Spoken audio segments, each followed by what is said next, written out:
see you there. Hello, welcome back to the video. Today we got lots to talk about, so let's get into it. Alright guys, when it comes to putting a 390 or a 428 in your 68 or 69 Torino, and the 70s too had the same kind of engine bay setup.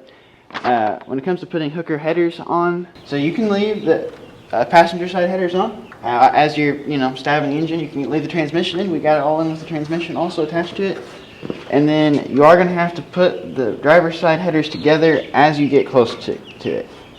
You're gonna really want to cut the flanges apart too. It's gonna help you a lot. But these headers do fit with a 390 or a 428 Cobra Jet in a 68 or 69 Torino, and they're really cool looking long tube headers. We basically rebuilt everything in the power steering, yet it still leaks, so that's fun. You can see under here, it looks so cool with that one long tube header coming in front of like the frame cross member, and then under it, it's really cool. And we got a gold oil pan, just looks really awesome. And then I got a transmission cooler zip tied to the front grille. So this thing's like Mad Max, between Mad Max and a hot rod. I guess a rat rod would be the best thing to describe, really. Yeah, rat rod. We attempted to put a one-wire GM alternator on here, as it would have been a lot easier in wiring. However, the one-wire GM alternator we got from our local parts store was too long this way, so it hit the block if we used the regular mounting brackets. However, I looked up a couple diagrams online, and it really isn't that hard to wire a forward alternator. You just got to understand where everything goes to and what everything does. And then once you do that, you're set to go. We got a new radiator for it. I was going to use the original radiator, however it started leaking, and so we ended up getting this radiator from Summit Racing. It is a 4-core radiator. My dad did have to fabricate up some special brackets for it under the fan and then on the bottom as well. And then my brother 3D printed some bushings for all the brackets. If you have a Sidewinder intake or any intake, that older Ford intake that had a oil filler tube right there, you can plug that with a 1 3/8 freeze plug. We had to make a custom throttle linkage to go from the original throttle to the poly carburetor. We ended up using this old piece off of a lawnmower.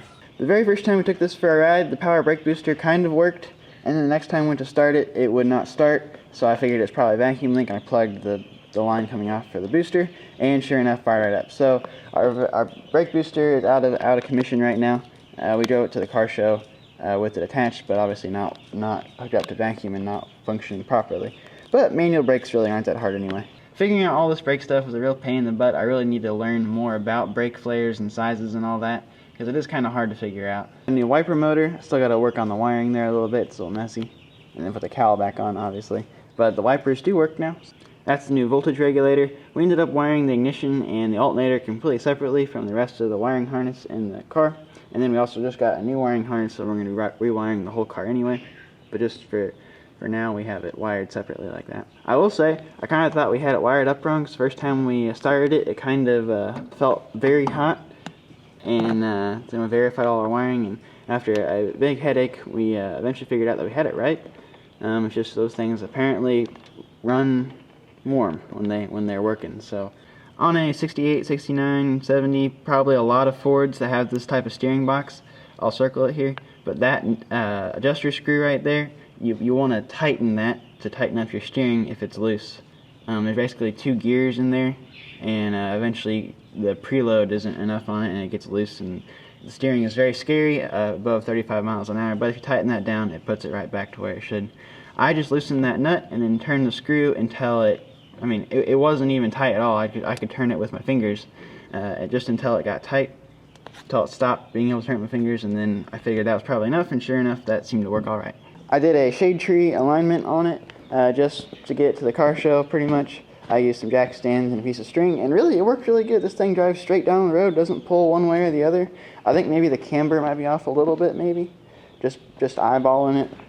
It definitely continues to settle out. I really need to drive it more before I do any more alignment work on it, because the more I drive it, the more it seems to just settle out. So I think that'll be the #1 thing to do before I go messing with everything.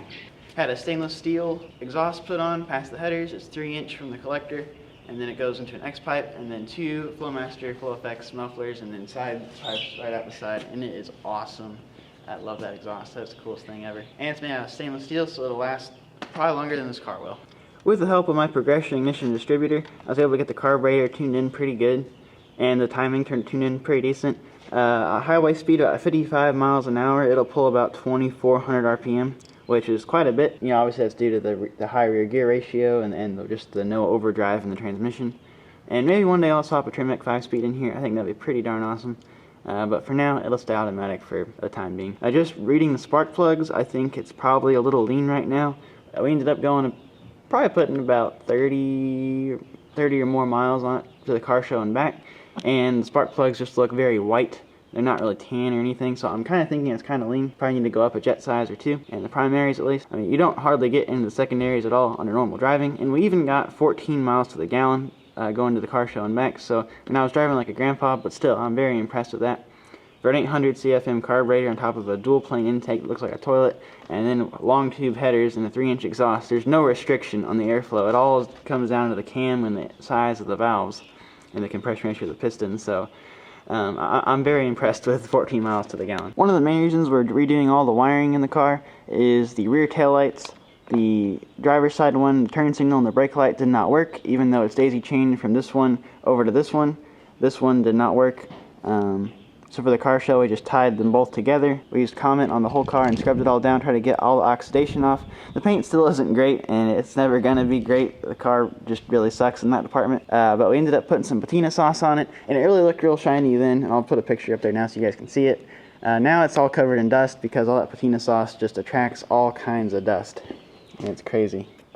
Last time you guys saw it, it probably didn't have a rear windshield in, but now it does. Currently we have the dash out in order to do a lot of the wiring. Took the gauge cluster out and refinished it, replaced the bulbs, the LEDs, and it is really pretty now. And then I got a new lens for it from Auto Crafters, and it is a very pretty gauge cluster now. I got some of this kill mat stuff from Amazon. It's kind of like a butyl foil insulation stuff, sound deadener.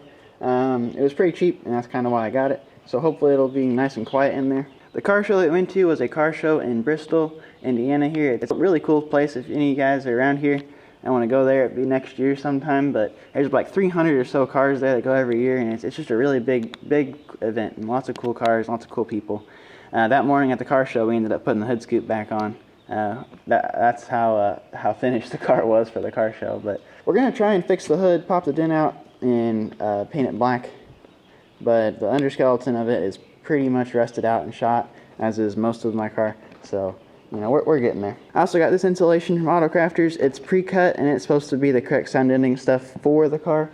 Another thing I really need to work on right now is making a kickdown linkage. I have most of the kickdown stuff. Ever since I own the car does not have a kickdown, and it's kind of annoying whenever you get into the gas and then you have to manually pull it down in a second, whereas if I actually had the kickdown, it would hold first and second longer, and then also kick down from 3 to 2. So it's very important to have a kickdown, that way your transmission doesn't work too hard. A huge shout out to my brother for making a bunch of bushings for me. Go subscribe to him on Red Knight Builds on YouTube. He makes a lot of cool content on there, and he made a lot of these bushings for me, and a lot of special parts that I couldn't have got otherwise, and I couldn't have done without him. So go subscribe to Red Knight Builds. Coolest things to me on a cold day, whenever you fire this thing up, it'll spit out so much water on the ground, on the concrete, it's hilarious, because it all just condensates so much. We obviously got lots of work left to do, but man, things are really coming together, and it's making me excited. I've got to drive it several times now, and this thing is so much fun to drive. I mean, this power steering is light as a feather. It has all the power in the world that you could ever want. Stops pretty quick too. We got disc brakes in the back, and it really stops pretty good for a 4,000-pound, 54-year-old car. So, you know, it's not too shabby. I really appreciate all the support you guys had on my videos. It's been really great, and we'll see you next time on It'll Run. Or maybe we'll change the YouTube channel name because it runs now. So, you know, if you guys got any ideas there, put them down. Really hope you guys enjoyed, and we'll see you next time on It'll Run. Hopefully we'll get some windows in this thing.